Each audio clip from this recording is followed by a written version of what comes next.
Place à votre signature Europe 1. Bonjour Eugénie Bastier. Bonjour à tous. Vous nous parlez ce matin de la GPA remise sur la table par Gabriel Attal qui a affirmé dans une interview aux Parisiens ne pas vouloir occulter le sujet, vouloir sortir de l'hypocrisie, Eugénie. Et oui, à l'approche de la présidentielle, le sujet revient sur la table. Il faut dire qu'il n'y a plus beaucoup de grains à moudre, plus beaucoup de pognon de dingue à distribuer. Il faut donc bien sortir du chapeau un marqueur progressiste pour parler à la gauche.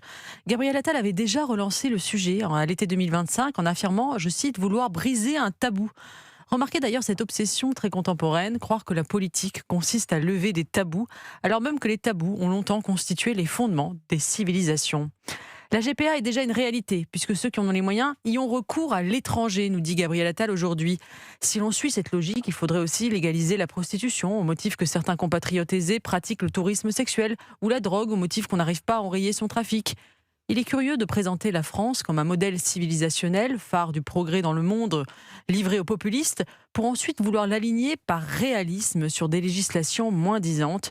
On a des principes où on n'en a pas. On vous dira que la gestation pour autrui, Eugénie, peut sortir du marché, devenir éthique ou altruiste.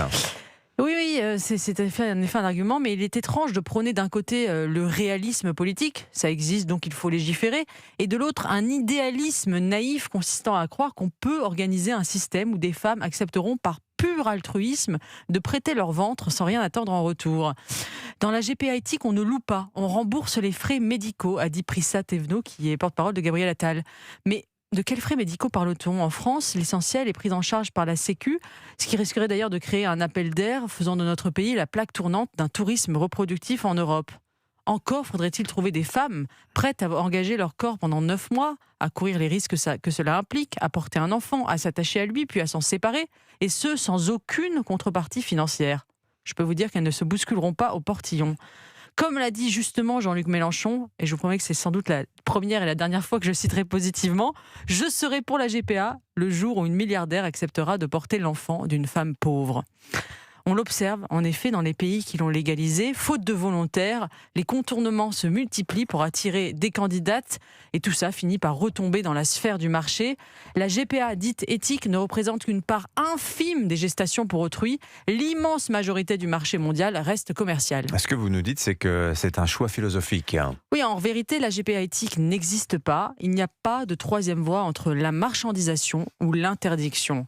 Au moins, Gabriel Attal et Jean-Luc Mélenchon sont cohérents. Le premier est un libéral progressiste pour qui rien ne doit entraver les désirs de l'individu. Le second est hostile à l'économie de marché. Il refuse logiquement que le corps des femmes y soit intégré. D'autres ont moins peur de la contradiction, comme le socialiste Boris Vallaud, auteur d'un livre intitulé « Nos vies ne sont pas des marchandises », mais favorable à titre personnel à la gestation pour autrui. Fin de la blague. Nous vivons quand même dans une société curieuse qui se vante un jour d'abolir symboliquement un code noir régissant un esclavage qui n'existe plus et envisage le lendemain de marchandiser le ventre des femmes, où l'on prône le langage inclusif, mais l'on veut débattre sur la possibilité de louer un utérus.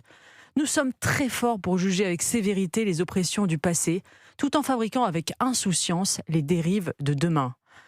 Heureusement, l'opposition à la GPA réunit des personnalités politiques opposées. Aurore Bergé, David Lisnard, Laurence Rossignol ont ainsi signé une tribune commune contre sa légalisation.